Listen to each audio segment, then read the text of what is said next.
Olá, hoje eu quero falar um pouquinho com vocês sobre o reino de Deus. Lucas capítulo 12, versículo 32 diz justamente assim: o Pai vos agradou dar o seu reino. Não temais, ó pequeno rebanho, porque ao Pai vos agradou dar o seu reino. Tanta coisa extraordinária vemos nesse texto. Primeiro, o interesse da parte de Deus em querer dar. Olha Romanos capítulo 8, verso 32, diz claramente assim: aquele que nem mesmo seu próprio filho poupou, antes por nós o entregou, como não nos dará juntamente com ele todas as coisas? Olha só, quando Jesus ia falando no seu ministério terreno, ele falou assim: qual o filho que pedindo um pedaço de pão, o pai lhe daria uma pedra? Ou pedindo um pedaço de peixe, o pai lhe daria uma serpente? Olha o interesse da parte de Deus em dar. Ele fala assim: ó, se a minha palavra estiver em vós e vós estiveres em mim, pedireis ao Pai tudo o que quiser e vos será feito. Olha que coisa extraordinária. Deus nos ama e tem prazer em cuidar de nós. Mas olha, Ele nos deu agora o seu reino. Assim como Deus decidiu, por soberania da parte dele, e justamente soberania dele, ele decidiu agir por intermédio das nossas orações. Ele também decidiu expandir o seu reino por intermédio da Igreja de Cristo. Então, esse texto está dizendo assim: não temais, ó pequeno rebanho, porque o Pai vos agradou dar o seu reino. Nesse capítulo 12, ele vai trabalhar a questão da avareza por parte de quem tinha muito recurso.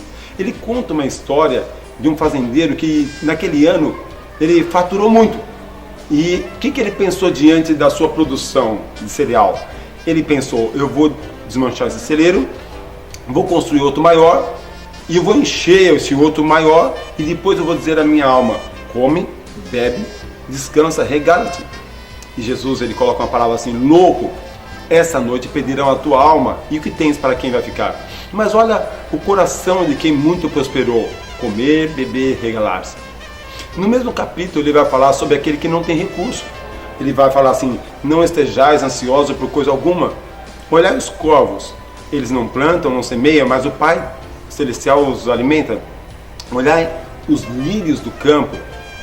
Nem Salomão se vestiu com tanta formosura. Se Deus cuida dessas pequeninas plantas que hoje estão embelezando o campo e amanhã secam e só servem para ser queimada, quanto mais valei vós?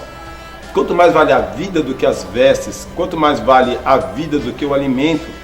Então Jesus está trabalhando que no seu reino não há necessidade de andar ansioso, nem de explorar a avareza ou a insegurança no seu reino.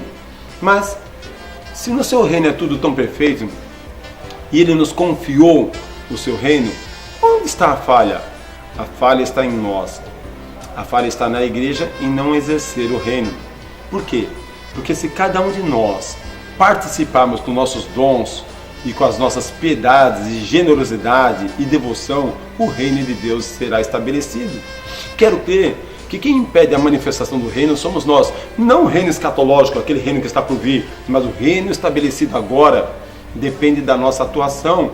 Por exemplo, se a igreja se mobilizar e socorrer os outros com alimento, está entrando agora o período de frio, estamos começando agora uma campanha de roupa, doação de roupa para Pedro de Toledo, Santos, uma cidade onde temos mais de 20 entidades religiosas que suprem a necessidade de quem está na rua. Mas nós podemos nos mobilizar para socorrer um outro município vizinho.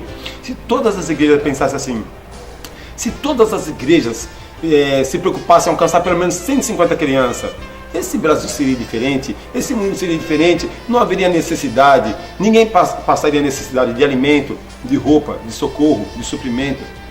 Mas quem impede o estabelecer o reino somos nós. Não tem mais, ó pequenino rebanho, porque o Pai vos agradou entregar o seu reino. Se hoje o reino de Deus não é manifesto, se o mundo não conhece o reino de Deus, tristemente eu digo que é de inteira responsabilidade nossa. Mas podemos mudar isso se cada um de nós fizer a nossa parte. Que Deus te abençoe. Fique na paz.